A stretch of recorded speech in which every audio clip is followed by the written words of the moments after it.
So one of the key principles that we like to teach families is we call it state dependence. And really what that means is that different parts of the brain are going to be activated and on when you're in one state versus another state. So let's just talk about what we mean by state. So the state basically is referring to sort of the internal condition of the brain and the body, and so there's the state of wakefulness when you're awake. Certain parts of your body and brain are doing things, and when you're asleep, that's another state.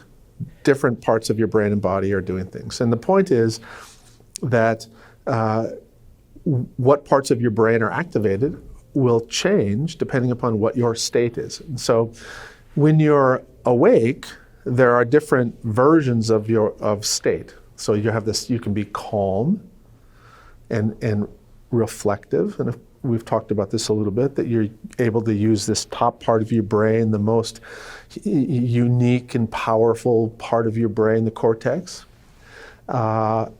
When you're out in the world, then you're in an active alert state. You kind of shut down the reflective part of your brain, and you activate sort of the process the moment part of your brain. When you get under threat, you sort of shut down parts of your cortex and activate parts of your middle brain.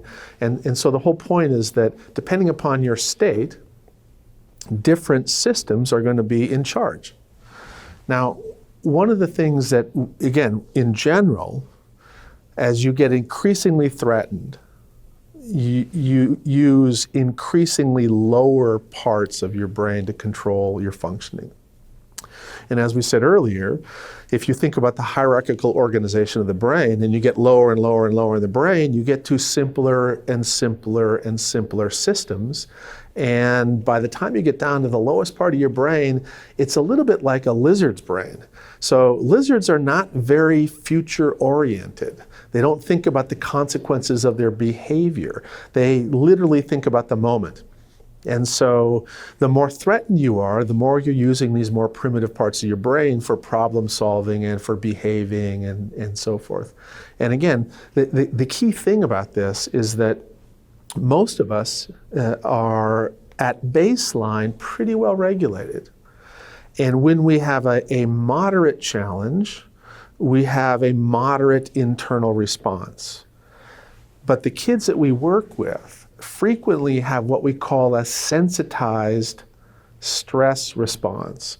And what that means is they're overly reactive. So if they have a minor challenge, they'll have an overreaction. And so they can, in one moment, be able to use their cortex and think about the consequences of their behavior, and 2 minutes later, when they're walking down the hall and somebody bumps into them, that physical contact, which is processed by the lower part of the brain first, is reminiscent of physical contact when they were previously hurt. And their brain will act as if they're under threat and shut down their cortex, and they won't think about the consequences of their behavior. They'll just behave. And the behavior will be primitive and aggressive. And so they'll hit the kid who bumped into them in the hallway. And then the teacher will go, "What were you thinking?" And the reality is he wasn't thinking, he was reacting. And so one of the most important things about understanding state-dependent functioning and appreciating sequential processing of information is that if you put those two together, what you realize is that, gosh, a lot of these behaviors that these kids are doing are elicited. They're not planned. They don't come from the smart part of the brain, they come from the dumb part of the brain. And the smart part of the brain frequently hasn't even had a chance to process that moment because it's shut down because they're in the state of fear. And the combination that these kids have of an overly reactive stress response system and a whole set of, if you will, memories that are landmines that come from their previous abuse and neglect means that walking through the school day in a safe and predictable environment can still be filled with little incidents that will result in blowing up a landmine in this little boy's brain and having them act in a very inappropriate way and having them really not understand it. And certainly the adults around that child, they don't understand why he behaves that way.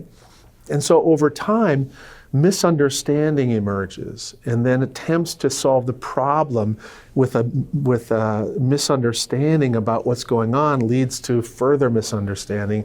And you get this cascade of problems that are related to not understanding the neurobiology of trauma and not understanding the individual trauma history of the child.